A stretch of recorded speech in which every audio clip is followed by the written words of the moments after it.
Nissan Bluebird, 810, 1976–79. The 810 was introduced in July 1976. Engine options were largely carried over. Styling was an evolution of the 610s, with slightly squared-off features but retaining a slight Coke bottle shape. No two-door sedan was available, but the four-door sedan, two-door hardtop coupe, SSS coupe, and five-door station wagon were offered.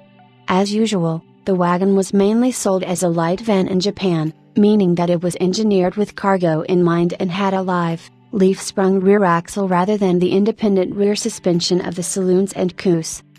The Bluebird 810 was sold in export markets as the Datsun 160B, Datsun 180B, Datsun 200B and Datsun 810.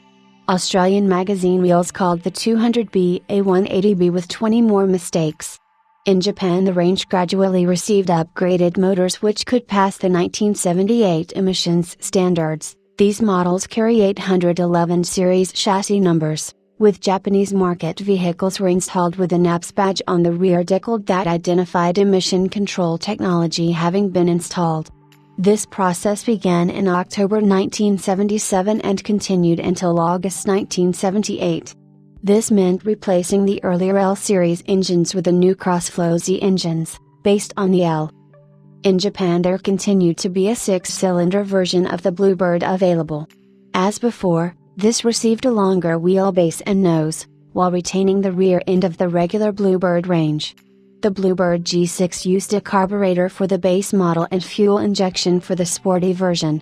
The 2.0 liters engine was good for 115 or 130 PS, 85 or 96 kilowatts, just depending on fuel feed.